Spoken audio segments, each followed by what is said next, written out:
son solo 6 pasitos. A la suerte hay que ayudarla. Con el Kini estás a 6 pasos de tus sueños. ¿Qué esperás para cumplirlos? 6, 5, 4, 3, 2, 1, Kini 6. Próximo pozo, 1.130 millones de pesos.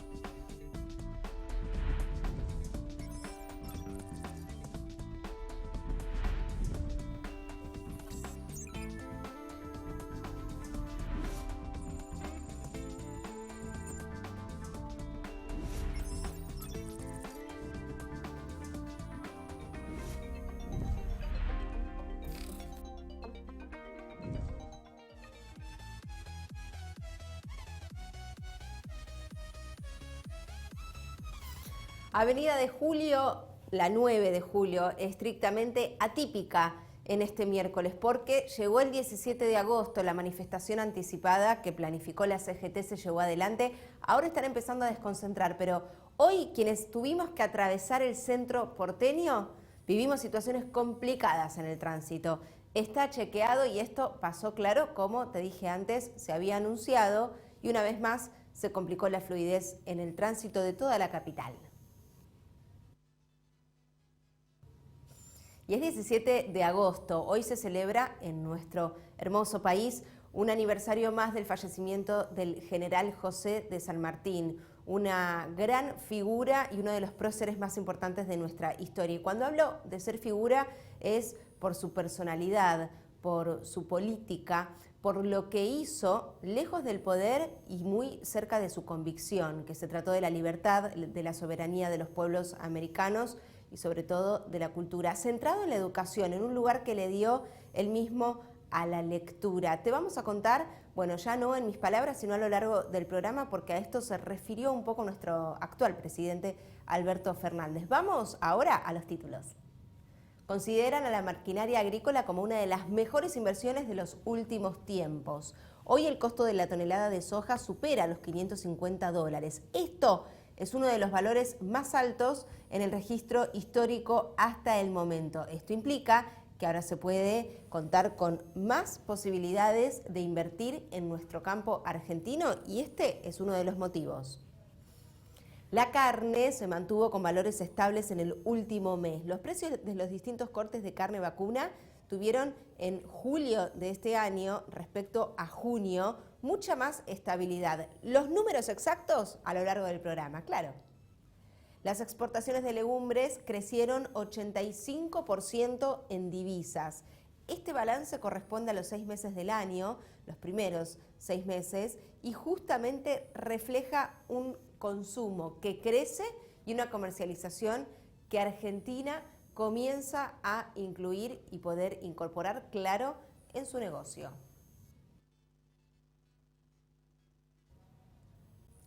...13 grados es la temperatura ahora en Buenos Aires. Claro, hay diferentes condiciones climáticas, por ejemplo en la Patagonia, muchísimo viento, muchísima nieve, bajas temperaturas, pero estamos en el AMBA transmitiendo en vivo, en directo, y esto pasa mañana, pasado y el sábado. Jueves, mañana parcialmente nublado, 2 la mínima, 12 la máxima. Viernes, ayer lo anticipaba, qué lindo que va a ser ese día, despejadísimo. 2 la mínima también, 16 la máxima.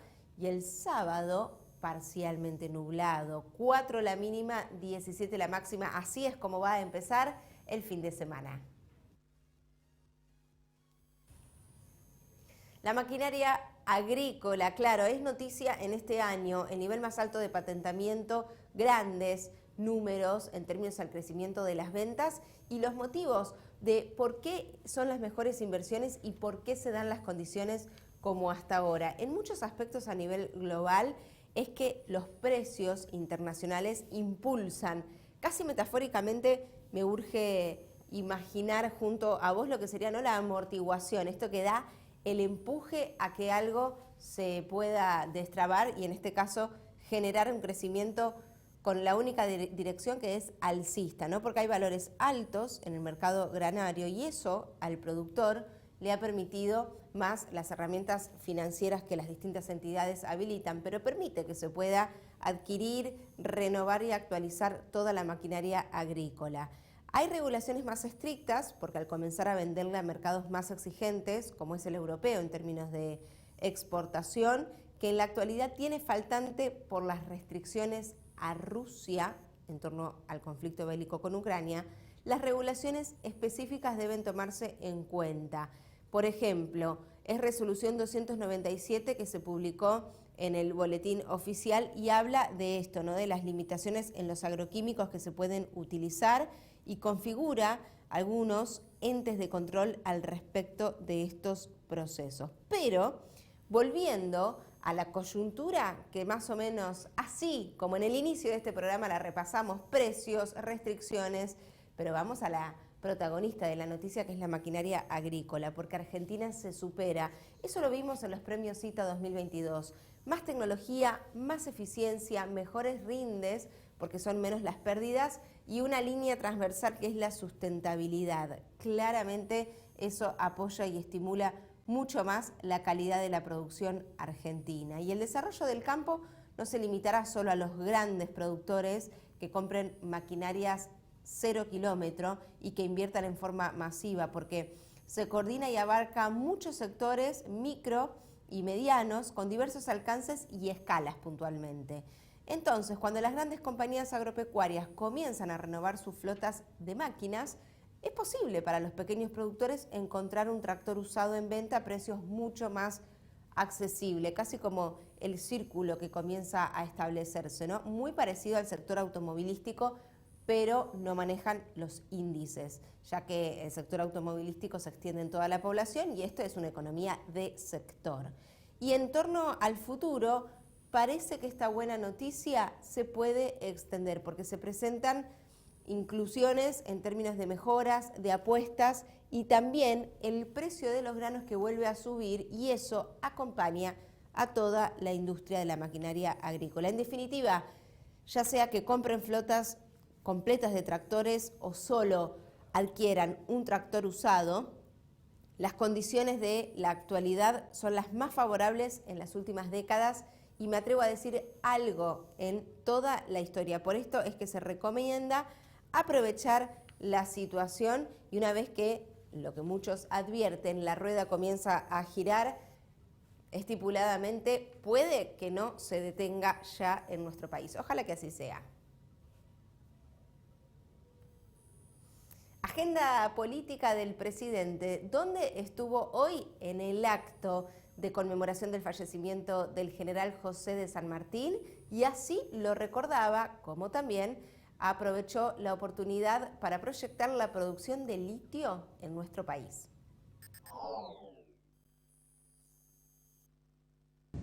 Y para dar algo por la Argentina,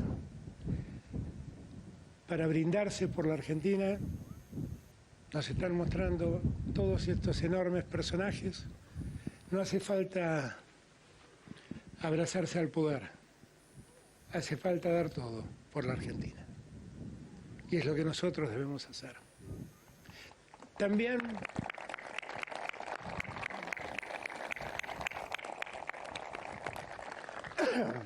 en este tiempo ingrato que nos toca vivir, ¿no? Donde tras la enorme desgracia de una pandemia, tras la guerra desatada en Ucrania, tras estos movimientos militares que se ven en el mar de China, donde todo el mundo se inquieta, donde la economía se conmueve, donde todos perdemos un poco la paz, en estos momentos es donde más fuertes debemos ser.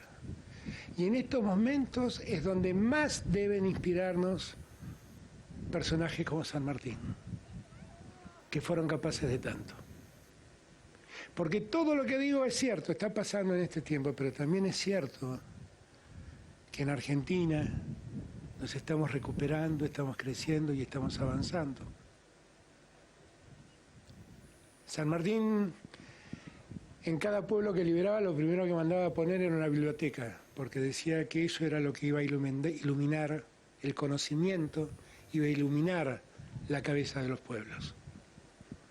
Y ayer, estoy hablando en una provincia rica en litio, Le comentaba a mi querido Ricardo que estuve en ITEC, que es una empresa de YPF, y allí pude ver cómo se producen y cómo se producen los primeros prototipos y cómo se van a producir las celdas de litio.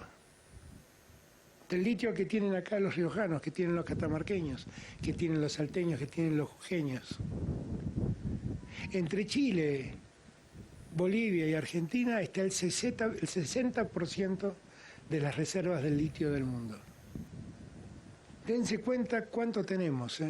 La Argentina es la segunda reserva de litio del mundo.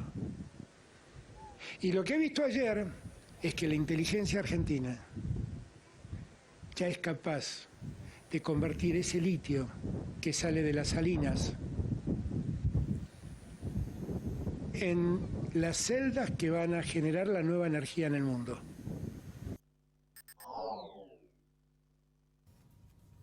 La producción, lo que aspira Argentina, no es un objetivo nuevo, es un objetivo histórico, pero quizás ahora está más establecido que nunca en los discursos y en este caso en los convenios, porque la FAO, Organización de las Naciones Unidas para la Agroproducción y también el abastecimiento agroalimentario del planeta Tierra, firmó un memorándum con la provincia del Chaco.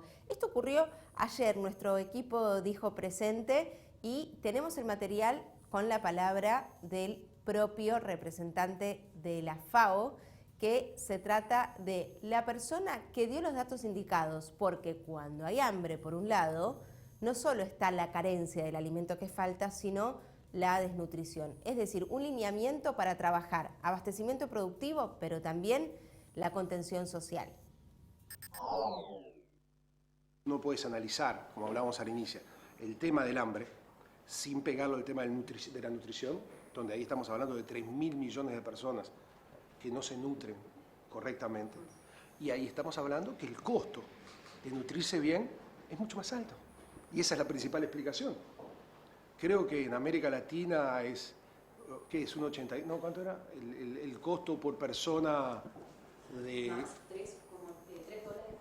$3 diario, el costo de alimentarse bien. Promedio de América Latina. ¿Quién lo tiene? ¿Quién lo tiene? Pero si no lo tenés, ¿qué es lo que estás logrando? Estás logrando que 106 millones de personas sean obesos, con obesidad grande. Donde lo más increíble es que se alimentan, no es que no se alimentan, se alimentan mal y tienen los mismos riesgos de salud que tiene una persona que está a niveles de hambre. Entonces, cuando vamos al análisis, tenemos que ir al análisis de todos esos elementos. Claro, no meterlos a todos para después no salir, ¿no? Nos metemos en un camino donde no salimos, no. El tema es que estén los diferentes actores y que esté la visión para después ir al desarrollo específico de cada uno de los capítulos. Por eso, por ejemplo, el acuerdo que hicimos con la Gobernación del Chaco está sobre un tema específico. Nosotros llegamos a un acuerdo con el Fondo Verde, Green Climate Fund, donde tenemos el proyecto más importante aquí, de 82 millones de dólares, sobre ciertos desarrollos en el área para las 23 provincias.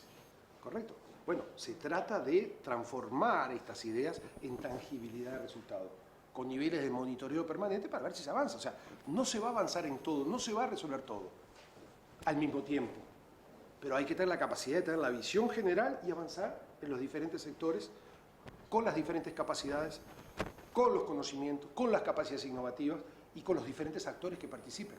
Uno solo no va a resolver todo, nadie. Ni los gobiernos solos van a resolver todo, ni las organizaciones internacionales. Nadie solo. Y esa es una concepción que hay que tener. Y ningún país solo tampoco. Y ningún país solo, porque la interdependencia existe. ¿Y cómo? Basta ver, se decía que la globalización había caído. Pensemos en la guerra. La provincia del Chaco es la invitada y la que ya oficialmente firmó este memorándum, este acuerdo, tan reconocida con la producción algodonera. Pero recordemos que esto tiene que ver con la seguridad alimentaria y la producción general, que también convoca a los agricultores familiares. Tanto los representa y los acompaña SENASA en Chaco, Misiones, Formosa y en todo el país. Jorge Capitanich, el gobernador, claro, dio declaraciones sobre esta nueva etapa.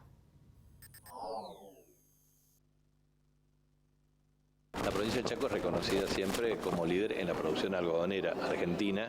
Esto estaba en disputa con la provincia de Santiago del Estero. Hoy seguimos nosotros bajo liderazgo de cerca de 205.000 hectáreas de algodón. Pero en general, si uno toma un sistema de información estadística de los últimos 100 años y sobre todo entre 1980 y el año 2005, uno puede observar en la serie estadística que la provincia tiene cerca de 808.000 hectáreas en promedio y 1,4 millones de toneladas producidas.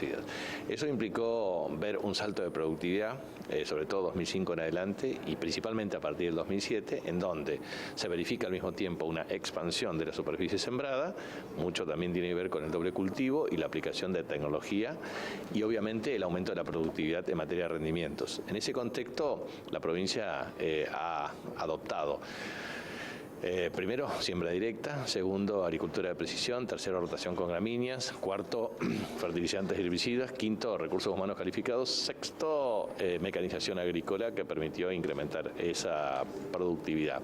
En ese contexto, uno puede observar que pasamos prácticamente entre 1,8 a 2 millones de hectáreas, eso depende mucho de sequía, inundaciones, problemas del clima, pero con rendimientos entre 4 a 5 millones de toneladas. Nuestro plan estratégico nos plantea una meta para el año 2030, llegar a 3 millones de hectáreas de superficie sembrada con 9 millones de toneladas de producción agrícola, 5 millones de cabezas de ganado mayor-menor, 1.500 millones de dólares de exportaciones y aproximadamente 278.000 cotizantes en el sistema de seguridad social. Eso significa, obviamente, incrementar la formalidad en el empleo rural a través del régimen de corresponsabilidad gremial y otros incentivos desde el punto de vista de su desarrollo.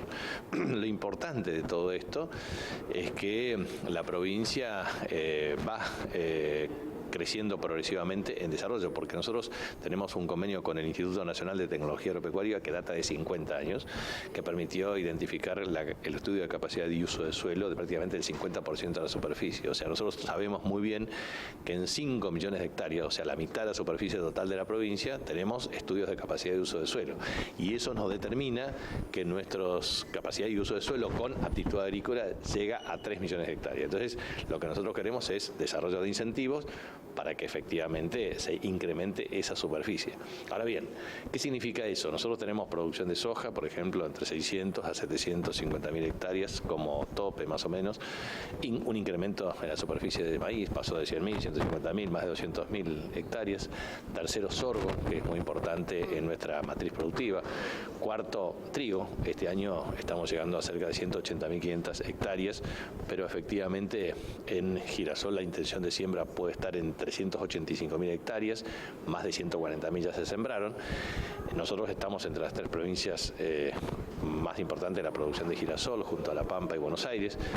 Y también lo que es interesante es que maíz, sorgo, girasol, trigo, soja, algodón, con perspectiva para ciertas leguminosas, el caso de garbanzos, o también para el tema de alfalfa, a través de acuerdos de cooperación que tenemos con Emiratos Árabes, y así sucesivamente, digamos, creemos nosotros que esa producción y también el tema de engorda corral, feedlot, producción de ganado bovino, caprino, o sea, ganado bovino, caprino, ovino, conjuntamente con porcino, y a su vez también el pacu arrocero, que es otro de los desarrollos importantes, con cerca de 10.000 hectáreas de producción de arroz, con puerto estratégico en Las Palmas y desarrollo de nuestra matriz productiva. O sea, la provincia tiene una muy buena perspectiva de crecimiento y, de hecho, durante nuestras administraciones como gobernador de la provincia, vamos a tener en 12 años de gestión 5,7% anual acumulativo de crecimiento del Producto Bruto Geográfico. Provincias como las nuestras tienen los problemas de las vicisitudes climáticas, a veces inundaciones, a veces sequías, pero definitivamente la tecnología, la genética de alta calidad permite producir más y mejor. Hoy fue la firma del memorándum y después quedará, por supuesto, la puesta en marcha. Pero lo que yo quiero preguntarte es la previa al día de hoy. ¿Cómo fue la decisión de trabajar junto a la FAO? Bueno, nosotros con la Organización de las Naciones Unidas para la Alimentación y la Agricultura hemos tenido varias reuniones. 2 en Roma, La primera el 7 de marzo de este año y la segunda en ocasión también una visita a su santidad el Papa Francisco. En consecuencia le hemos planteado la necesidad de, primero, que la provincia, que tengamos un programa de cooperación para seguridad alimentaria, severa y moderada, segundo para fortalecer la agricultura familiar, tercero para mejorar las estadísticas agrícolas en materia de proyección y pronóstico, cuarto el tema del enfoque multidimensional de la pobreza y los aportes que los organismos internacionales pueden dar al respecto. Bueno, fuimos trabajando este tema hasta que llegamos a un entendimiento con este memorándum, que es la primera experiencia que tiene el organismo con una provincia argentina, y bueno, y ya lo suscribimos hoy y ya lo estamos trabajando. Una última pregunta, porque sé que tiene una agenda complicada a seguir. ¿Cómo está trabajando hoy la provincia el tema del picudo algodonero? Bueno, nosotros tenemos el cumplimiento de las normas sanitarias, por ejemplo, destrucción de rastrojo, que expira cada 30 de junio. Este año tuvimos la particularidad de la extensión del ciclo de cosecha algodonera por impacto climático, con lo cual se tuvo que flexibilizar ese mecanismo, pero el plan de destrucción de rastrojo es un tema que se implementa en forma sistemática, lo mismo que el tema de trampas para el tema picudo algodonero, conjuntamente con marcar a partir del 1 de octubre la fecha de siembra. Eso por un lado, y por el otro lado, bueno, la adquisición de feromonas, como así también el Instituto Nacional de Tecnología Agropecuaria, a través de la Estación Experimental Agropecuaria de Presidencia Roque Sáenz Peña, que el 1 de agosto del año 2023 cumplirá 100 años, está trabajando mucho en el desarrollo de variedades genéticas de alta calidad y productividad, entre los cuales está un gen antipicudo algodonero. Así que estimamos nosotros que el plan está en que funcione adecuadamente con pruebas a campo ya, pero sobre todo con una implementación extendida para el año 2028. Puede tener quizás un adelantamiento de los plazos, pero es muy importante para nosotros eso. Así que el tema del picudo algodonero también depende del factor climático. Este año la incidencia fue mínima, producto de la sequía, pero en algunos escenarios puede tener un mayor impacto relativo. Pero hacemos un monitoreo y seguimiento a través de la Comisión Provincial de Sanidad, COPROSAD. Monitoreando y analizando qué pasa con la carne, cuál es el movimiento que tiene su valor. En el último mes, estabilidad. De otros meses que se diferencian a esta información. Estamos hablando de que tuvo leves alzas del 1% en los puntos de ventas que atienden en barrios de nivel socioeconómico alto, en sectores socioeconómicos medios, estables, 0% de aumento, y en aquellos que atienden a los niveles socioeconómicos más vulnerables, también 0%. El comportamiento de los precios tuvo pequeñísimas diferencias en el último mes, recordá, estamos hablando de esto mismo, y en la capital federal, como suele distinguirse siempre, un poquito más de aumento. La entidad respecto al IPCBA es que el Instituto de la Promoción de la Carne Vacuna Argentina precisó también que el kilo de asado descendió 0,5% en julio, comparando con el mes de junio. Y en el caso del pollo, porque hasta ahora hablar de la carne vacuna argentina también casi sin aclaración, estuvimos acompañándote con estas mismas imágenes hasta este instante, que son las carnes rojas, pero el pollo incrementó su precio en un 85% y el cerdo 65% en lo que va del año respecto a los valores de la comparación del año anterior. El promedio de consumo de carne vacuna por habitante, ¿en qué valor se mantiene? Bueno, 46 kilogramos por año. Esto resultó un 0,3% inferior al de 12 meses atrás, pero 9% menor al de julio del 2019. Cae el consumo, pero de alguna manera es la venta y los precios allí se mantienen poco a poco. Un mercado que se sigue de cerca, se analiza y por supuesto se actualiza.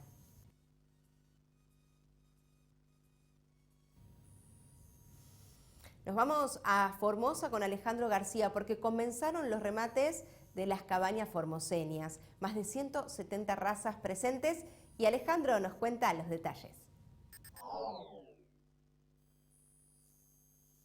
estamos en el remate de cabañas formoseñas integradas, es el primer remate del año, estamos en el predio de la Sociedad Rural de Formosa.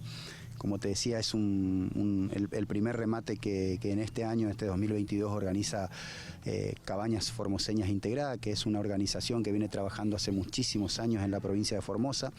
Hoy salen a la venta casi 40 reproductores machos reconocidos, de genética reconocida, y casi 150 hembras inscriptas de las razas Brangus, Braford y Brahman. Genética, como te decía, reconocida, adaptada a nuestro clima, al clima formoseño, animales hechos para los productores de la provincia de Formosa. Y bueno, un reconocimiento especial a esta organización que viene trabajando hace muchos años.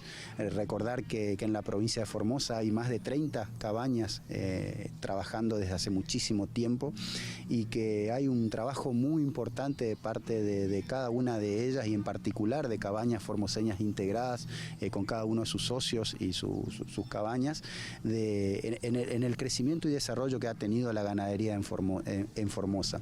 Porque al igual que desde el gobierno de la provincia de Formosa se han implementado políticas para trabajar y hacer crecer la ganadería como se ve hoy, se han generado primero la implementación de programas como el programa ganadero de la provincia de Formosa, que a partir del año 2005-2006 trabajó tanto extrapredial como intrapredial en el campo de los productores para el fortalecimiento de la infraestructura para la producción, el financiamiento de los remates a través del fondo fiduciario que se sigue continuando a la fecha con los remates de las asociaciones de productores de todo el territorio de la provincia de Formosa. Pero hay mucho trabajo de parte tanto de Cabañas como de los productores, que han invertido mucho trabajo, mucho conocimiento, muchos recursos para poder llegar a lo que hoy podemos ver en los corrales, tanto de reproductores machos como hembras. ¿En qué se traduce esto de contar con buena genética en todo el territorio? Bien, esto que te decía de la transformación en cuanto a la ganadería de Formosa, y en particular al salto en la genética que hemos tenido, se traduce en una mejora en cuanto a la hacienda general de toda nuestra provincia. Desde el Servicio Nacional de Sanidad y Calidad Agroalimentaria, Ana Bustos en La Rioja nos cuenta cómo es el protocolo y el registro de todo el control de inocuidad en los productos agroalimentarios de la provincia.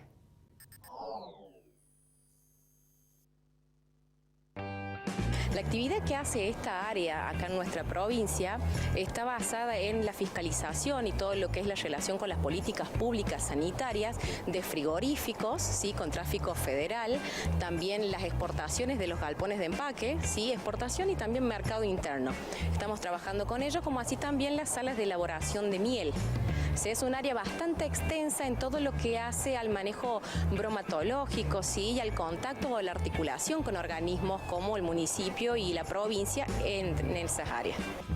El riojano tiene para ofrecerles a ustedes aceite de oliva, un excelente aceite de oliva de exportación, como así también el pistacho, la nuez, tenemos exquisitas pasas de uva, ¿sí?, y almendras, eso principalmente. Y bueno, después tenemos todo lo que es cerdo, ¿sí?, cerdo, ave también y conejo.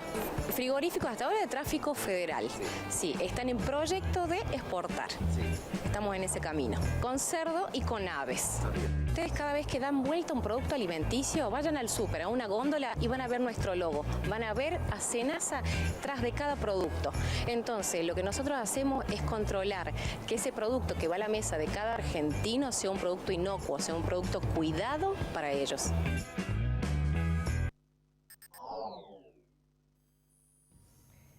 En esta tarde de este miércoles 17 de agosto, noticiero en vivo en directo, hacemos una pausa y volvemos con mucho más, un nuevo bloque por delante.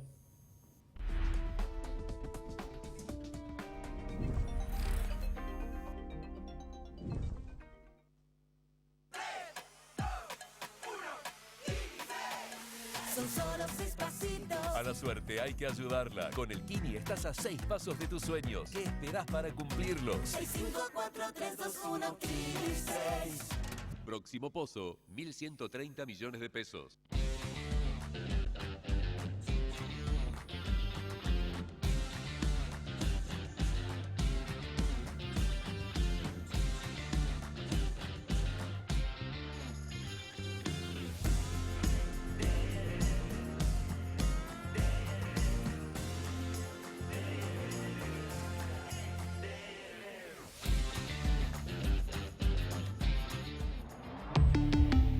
Volkswagen.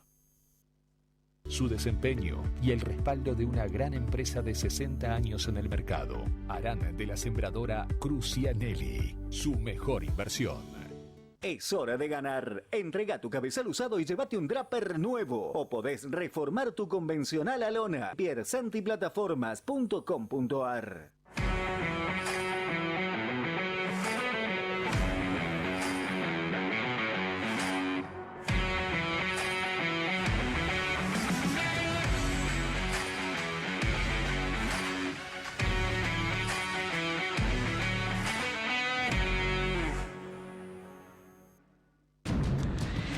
Líneas de financiación para estar más cerca de su nueva Sele.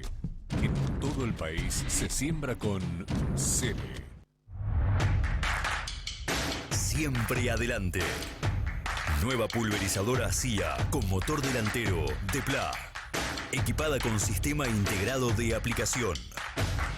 El modelo que faltaba para tener la línea de pulverizadoras más completa del mercado.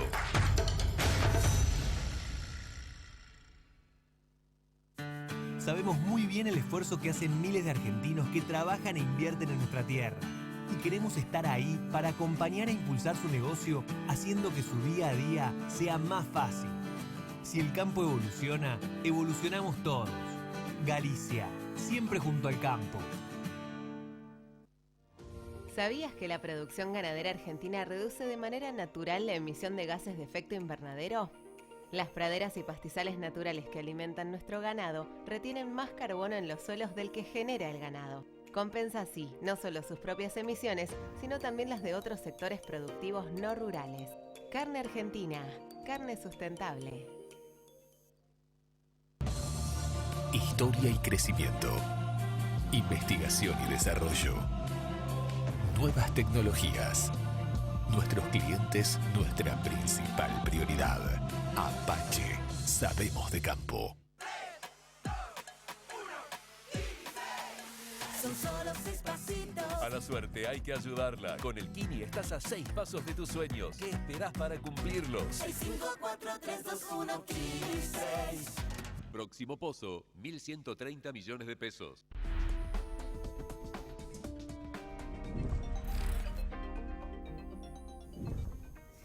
En vivo, en directo, estamos de vuelta para un segundo bloque en el que vamos a recorrer el mundo, pero también cómo impactan ciertos sectores productivos de Argentina en el mercado externo. Y en este caso las legumbres, porque la ONU misma trata y promulga que se consuman más legumbres como una fuente de nutrientes alternativas en todo el movimiento que hay hoy en día alrededor del consumo. Hay nuevas demandas, hay nuevos consumos y este es uno que se refleja porque en nuestro país crecieron 85% en divisas. Esto corresponde a los primeros 6 meses del año y la información es de la Cámara Argentina de Legumbres de la República Argentina.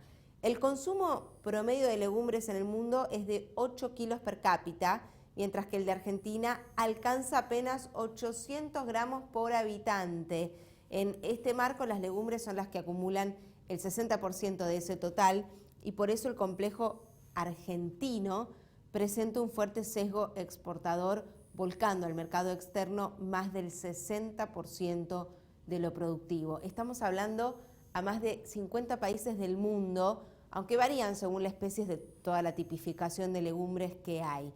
Principalmente cuando hablamos de legumbres y producción argentina, porotos, garbanzos, arvejas y lentejas. La producción de las mismas se concentra en la zona centro y noroeste del país, abarcando la provincia de Salta, Jujuy, Tucumán, Santiago del Estero, Córdoba y Santa Fe. La actividad involucra más de 3.700 explotaciones totales para los 4 cultivos. Y según explican desde el sector respecto de las lentejas directamente, no se exportaron cantidades significativas en el primer semestre, mientras que este año el país sumó más de 7 millones de dólares en ese producto. Garbanzo totalizó 14 millones de dólares el año pasado, la mitad del valor mostrado este año, y en tanto que los porotos, con todas las variedades que incluyen, produjeron 87 millones de dólares en los 6 primeros meses del 2021, un 32% inferior al volumen actual. ¿Qué es todo este baile de números y de comparaciones? Este año es un claro reflejo del crecimiento porque voy hacia atrás, voy a 365 días atrás para poder compararlo. ¿Qué dicen desde la Cámara de Legumbres de la República Argentina? Si consideramos los últimos años, la producción del complejo representa una tendencia positiva, porque en todo lo que corresponde a este ciclo que va a terminar, el ciclo productivo, resulta 58% inferior al inmediato anterior, 2021, y nos encontramos en un escenario de crecimiento en todos los cultivos, en todos los indicadores, y esto finalmente da optimismo al complejo, al sector, y se alinea con la posibilidad de abastecer productivamente que Argentina tiene y que muchos funcionarios incorporan en sus discursos cuando hablan de lo que tiene que ver con el futuro, con el abastecimiento y con la alimentación que quedó en el centro de la tormenta en este año 2022, donde ya podemos decir que uno de los hitos que deja este año es el conflicto bélico entre Rusia y Ucrania y la retención de materias primas que ocasionó una gran crisis alimentaria, que no es nueva, pero que sí se profundizó.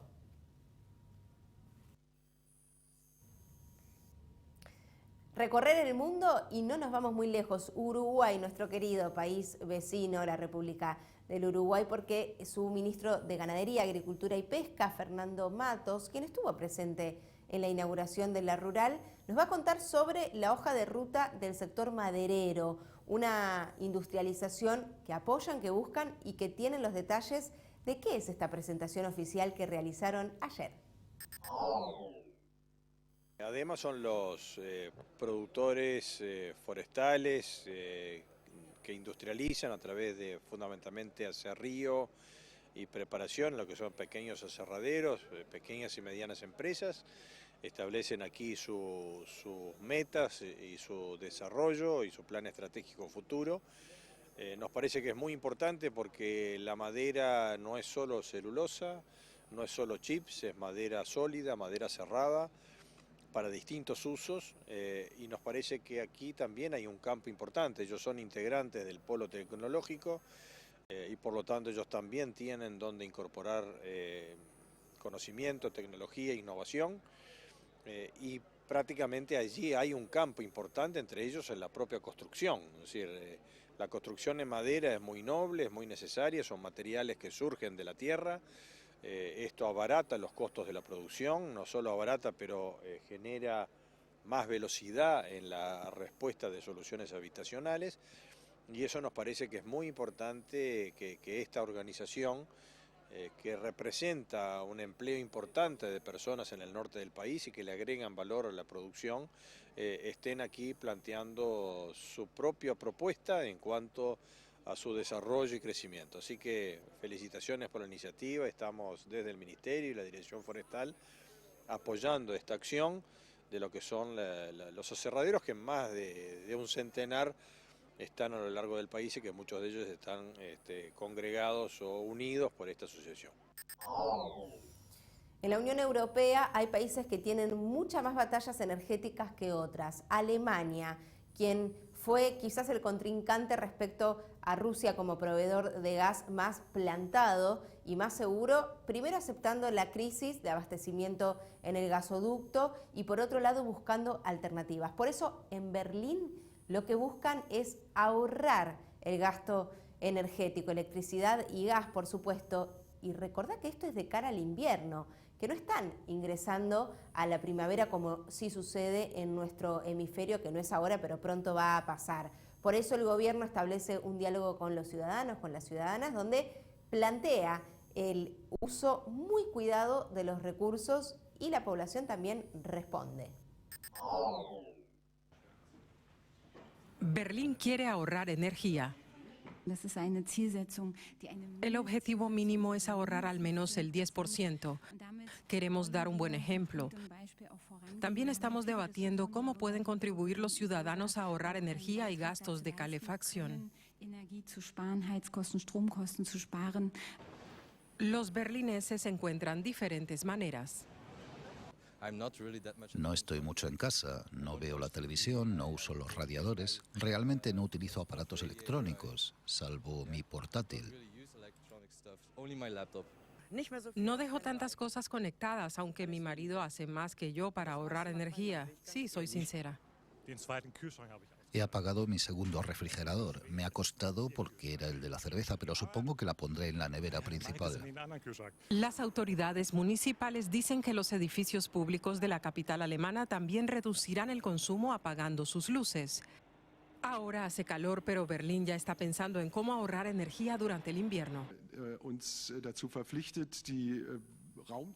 Nos comprometemos a reducir la temperatura de las habitaciones de los edificios administrativos y otras instituciones públicas a 20 grados en las oficinas y a 16 grados en los pasillos.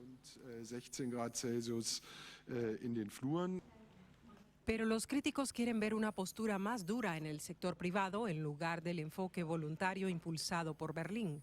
Se espera que otras ciudades debatan medidas similares para ayudar a Alemania a pasar el invierno sin recurrir al racionamiento.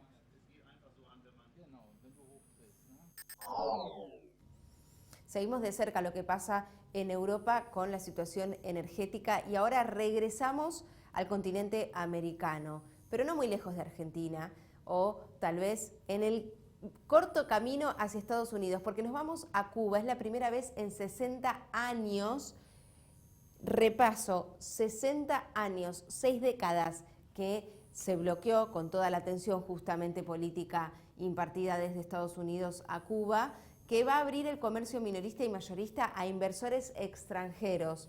El mundo está observando los procedimientos políticos y comerciales de esta noticia, y que a su vez esto como motivo, como el por qué anuncian y deciden lo siguiente, bueno, es la crisis que azota a la isla y que por décadas con este bloqueo estadounidense estrepitoso y maléfico que se ha implantado, se recrudeció mucho más por la situación internacional en la pandemia y la guerra en Ucrania. El límite social en el cual esto se da es que la medida se anuncia por la viceministra del Comercio Exterior y la Inversión Extranjera, Ana Teresita González Fraga, y es un fuerte giro, no sé si un giro de 360, pero sí de 180 grados para el gobierno comunista, porque anula una política central del expresidente y líder revolucionario Fidel Castro, que data desde 1960. Esto antes no hubiera pasado.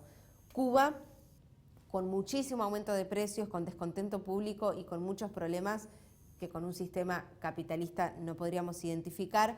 La apertura apunta a resolver la escasez de bienes básicos como alimentos, medicinas, pero no implica una apertura completa del comercio. Eso sí, las autoridades precisaron que los inversores extranjeros podrán poseer total o parcialmente los negocios mayoristas cubanos, pero aclararon que el gobierno controlará que prevalezca un mercado estatal. Eso sí, según la ministra de Comercio Exterior. El objetivo es diversificar la apuesta y recuperar la industria nacional. No se corre el Estado, que quede claro.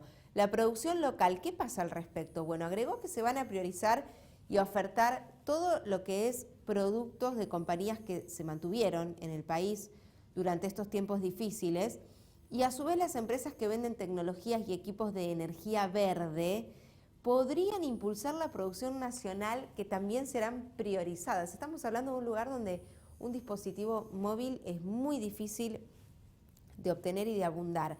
La noticia llega en un momento en el que algunos comercios comenzaron a racionar productos esenciales como aceite de cocina para garantizar que llegue a todos los hogares. Estamos hablando de un contexto crítico, no es un contexto de estabilidad. En mayo, casualmente, ya 3 meses atrás, el gobierno del presidente estadounidense Joe Biden, que es el gran observador de todo lo que pasa en Cuba y operador también, acordó aliviar las sanciones de Trump relajando las restricciones a los viajes, así como la cantidad de dinero que los cubanos residentes en Estados Unidos pueden enviar a sus familiares en Cuba, ¿sí? Porque es muchísima la inmigración y es mucha la tragedia por intentar llegar a Estados Unidos que los cubanos sufren. Y en ese momento, el ministro de Relaciones Exteriores de Cuba, Bruno Rodríguez, recibió con satisfacción el anuncio y dijo que marcaba un pequeño paso en la dirección correcta. Flexibilidad en la represalia que aqueja a Cuba y apertura de comercio minorista y mayorista, inversores extranjeros, situado y centrado en lo esencial. Recordá que es lo importante, 60 años que esto no ocurre en Cuba y hoy, 17 de agosto del 2022, lo podemos confirmar.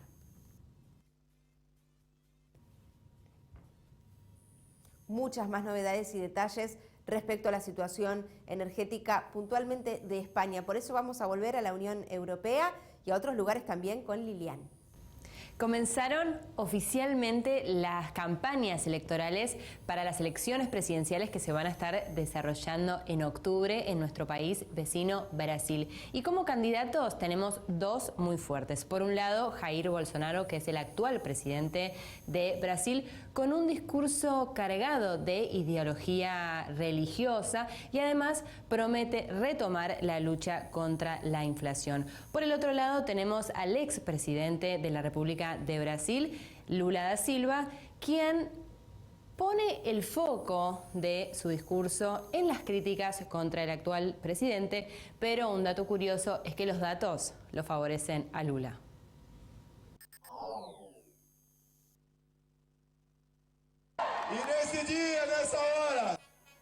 Actos cargados de simbolismo en una disputa electoral altamente polarizada, así arrancó la campaña presidencial de Brasil. El expresidente Luis Inácio Lula da Silva, del Partido de los Trabajadores, dirigió su discurso a la clase obrera en un acto desde una fábrica automotora en São Bernardo do Campo, en la región metropolitana de Sao Paulo, donde se forjó como líder sindical en los años 70. El izquierdista de 76 años prometió más ayudas sociales para los sectores más vulnerables y criticó al actual mandatario por su gestión de la pandemia. Usted es un negacionista, no creyó en la ciencia, no creyó en la medicina, tampoco en los gobernadores. Solo creyó en su mentira. Si hay alguien poseído por el demonio, ese es Bolsonaro. El presidente Jair Bolsonaro encabezó un mitin en la misma esquina en donde fue apuñalado en su campaña de 2018, en el municipio de Juiz de Fora. Su discurso estuvo cargado de declaraciones patrióticas y alusiones a la Biblia. Reiteró su promesa de luchar contra la inflación, las drogas, el aborto y defender la propiedad privada. El ultraderechista también está intentando ganar más votos del electorado femenino, un sector en donde aún hay rechazo por declaraciones del pasado consideradas misóginas. Caminé 150 kilómetros para poder participar en la campaña de Bolsonaro. Estoy muy contento de estar aquí, porque él viene a arreglar el país. Nuestro presidente defiende la familia, defiende la patria, defiende los valores, no defiende la corrupción y no financia la dictadura en Venezuela. Bolsonaro ha logrado acortar algo las distancias con su rival gracias a las recientes bajas de los precios de los combustibles y al aumento de ayudas sociales. La incógnita es si esto será suficiente para ganar la reelección.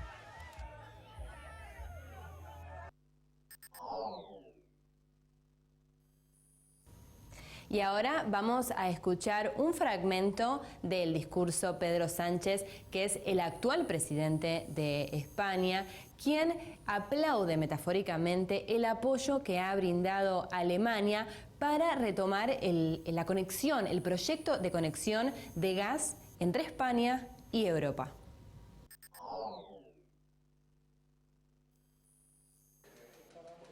Sánchez aplaude el respaldo de Scholz a la demanda histórica que viene haciendo España de mejorar las conexiones de gas entre la península ibérica y el resto de Europa. Esperemos que dentro de poco podamos hacer realidad este sueño, porque evidentemente nos va a servir para aportar soluciones alternativas a este chantaje energético por parte de Putin y también, lógicamente, hacerlo compatible con el transporte de hidrógeno verde, que es la gran apuesta que está haciendo el Gobierno de España y que evidentemente va a ser la gran energía limpia del futuro en Europa. Hasta el momento no se había dado un mensaje así por parte de Alemania, pero la invasión de Ucrania ha trastocado el mapa gasístico y ahora interesa todo gas que llegue, ya sea del norte de África o regasificado en España. España está siendo solidaria con todos nuestros socios europeos, estamos exportando energía y lo vamos a hacer aún más cuando mejoremos las interconexiones, porque contamos con 1/3 de la capacidad regasificadora del conjunto de la Unión Europea. Ahora falta convencer a la reticente Francia que pisa el freno, ya sea por la negativa de las poblaciones en las que haya que construir el gasoducto, por la opinión pública, por los costes o porque según ellos no estaría terminado hasta 2030, lo que no solucionaría las necesidades inmediatas. España, por el contrario, ya ha dado fecha para su conexión para meter presión, 8 o 9 meses. Entre tanto, quedarían 220 kilómetros de infraestructura para conectar ambos países.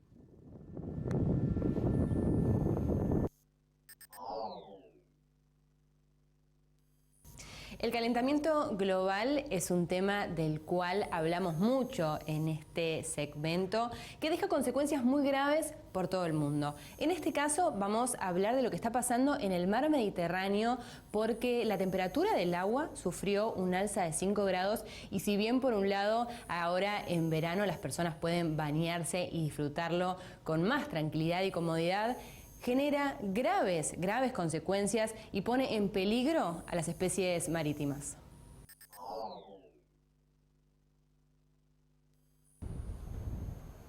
El Mediterráneo se calienta y aunque para muchos es un placer sumergirse en aguas cada vez más cálidas, los expertos advierten que el aumento de la temperatura es un signo claro de que el mar Mediterráneo no está bien. Los científicos aseguran que la temperatura del agua desde Tel Aviv hasta la Riviera Francesa o Barcelona ha subido entre 3 y 5 grados por encima de lo normal en esta época del año. Los efectos ya se dejan ver. Estamos recibiendo informaciones de distintos puntos del Mediterráneo, de Mallorca, de zonas de Cerdeña, donde se están empezando a observar fenómenos de mortalidades masivas de algunas especies. Especies como corales, esponjas, algas pueden ser afectadas por este tipo de eventos de mortalidad. También las instalaciones de acuacultura, por ejemplo de los mejillones, están sufriendo las consecuencias de esta ola de calor marina o de esta ola de calor en el aire, ¿no? Según un estudio realizado por 30 científicos de 11 países con costa en el Mediterráneo, las olas de calor entre 2015 y 2019 han afectado a más de 50 especies, causando en muchos casos muertes masivas. Expertos y organizaciones ecologistas piden que se proteja un 30% del mar de la actividad humana para dar a las especies la posibilidad de recuperarse. Actualmente solo el 8% de la superficie del Mediterráneo está protegida en distintos grados.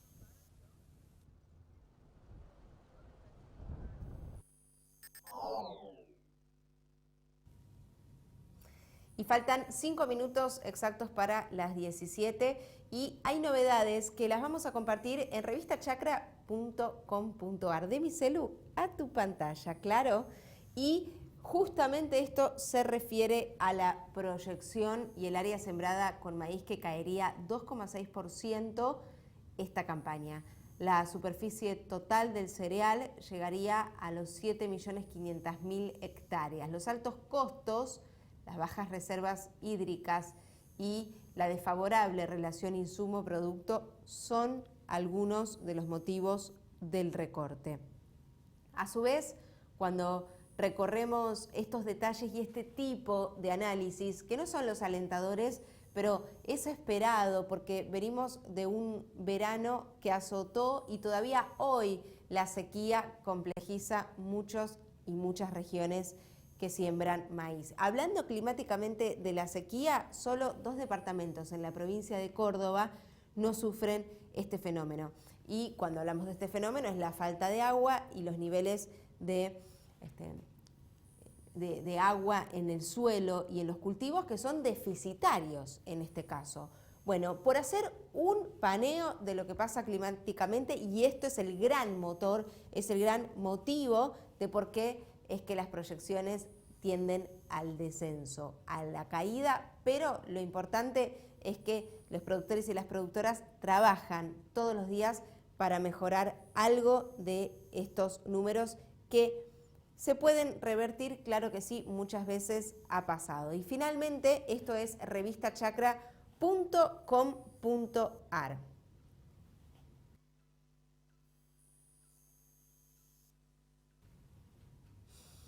Noticias que llegan desde Telam y el Centro de Exportadores, que comunicó que comenzaron a liquidar a través de la implementación del dólar soja por el nuevo ministro de Economía, la reunión que ayer se realizó con el secretario de Agricultura y la mesa de enlace. Voy a leer directo porque los primeros inconvenientes más vinculados a las cuestiones propias de la operatoria del sistema comenzó a funcionar ya con un balance positivo. Pero no te voy a dar todos los detalles ahora porque a las 19 en 2 horas nos vamos a volver a encontrar y vamos a detallarte de qué se trata. Esta suerte de inicio de reapertura, quizás de fluidez en lo que el gobierno necesita, que es que se liquiden, que ingresen dólares, y el campo busca, que es la escucha y la contemplación por parte del propio gobierno. Vamos a ver qué pasa con el clima. Ahora 13 grados en Buenos Aires, pero mañana, jueves, mirá cuando amaneces, parcialmente nublado, 2 la mínima, 12 la máxima. El viernes, despejado, 2 grados la mínima, 16 la máxima. Y el sábado, parcialmente nublado, 4 grados la mínima y 17 grados la temperatura máxima.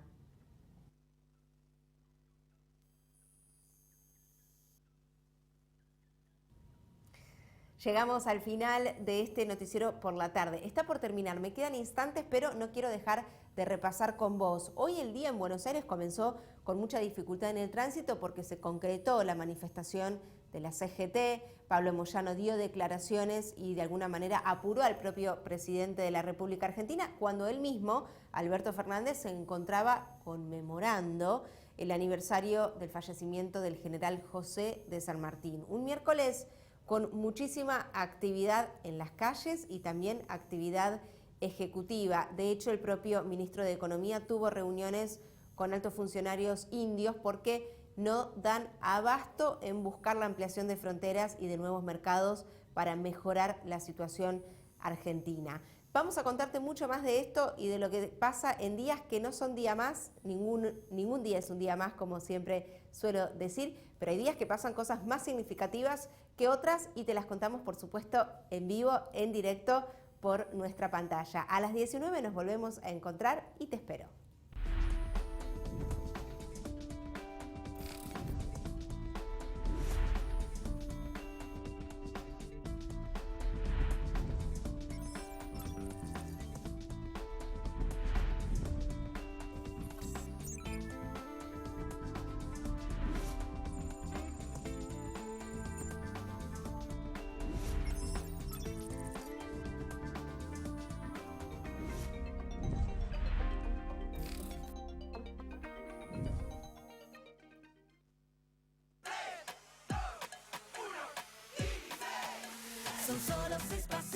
A la suerte hay que ayudarla. Con el Kini estás a 6 pasos de tus sueños. ¿Qué esperás para cumplirlos? 6, 5, 4, 3, 2, 1, Kini 6. Próximo pozo, 1.130 millones de pesos.